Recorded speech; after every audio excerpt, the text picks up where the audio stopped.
Minecraft world generation is completely broken and randomized, and it's all determined by this one number called your world seed, and this number can make your world generate some of the craziest terrain, or just curse your entire world.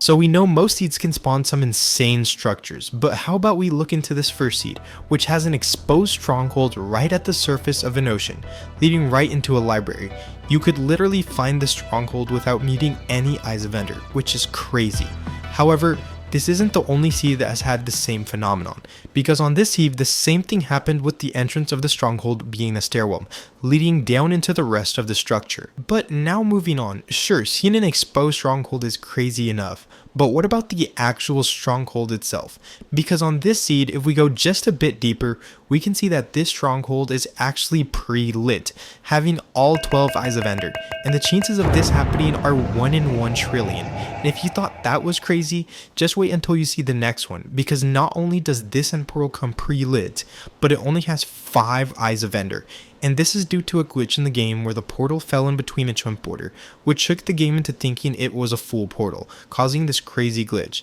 But now what about this next seed, which happened to spawn a stronghold in Ocean Monument at the same time, right in the middle of a tiny pond, now also having to deal with Elder Guardians just to beat the game. Now just looking at these first few seeds have been pretty crazy, with an exposed stronghold, a pre-lit ender portal with all 12 vines, and a abundant portal that works. However, these structures have all been underground so far, but what about structures at the surface, like the Savannah village, which spawned this crazy house 150 blocks in the air? But since the game noticed the house would just be floating, it decided to extend the base of the house all the way to the bottom to make it nice and sturdy. And the whole reason this happened was because the game tried to spawn this house on this tiny island, which led it to extend the base all the way to the bottom. And if we were to compare this to real life, it would be equivalent to the same height as the Statue of Liberty, which would be around 150 feet tall. Now that we're on the topic of villages, how about we take a look at this village, which happened to spawn right inside of a woodman mansion,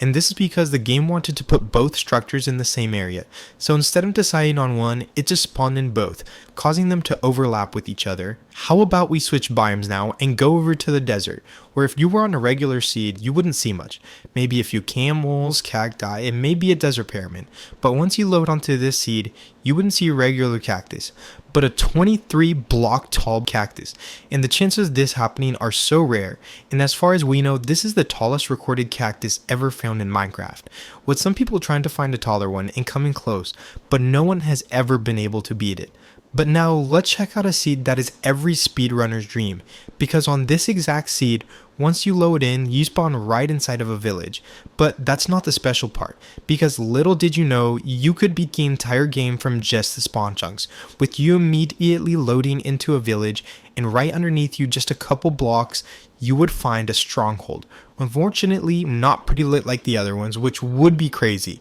but for what it is, this is already a pretty crazy spawn. Now let's go to seed that is everyone's dream spawn to their survival world, because right as you generate this world, you not only spawn directly in the village, but right next to you is a mushroom island, and just across from that is a frozen ocean line, with the village being an island right in the center of both of these. However, all of these seeds we've seen so far look crazy, but none of them come close to these next seeds. So far we've looked at pre-lit ender portals, 23 block tall cactus, and villager and pillagers becoming best friends. However, these next seeds shatter all of them in comparison, because these seeds have the craziest glitch ever found in world seed generation, because this seed has a bug where due to an error in how the game loads the world, it causes some parts of the world generation to be infinitely repeating, like in this seed, where this mineshaft found deep underground keeps infinitely repeating itself with no end in sight. However, this bug not only affects structures in the terrain,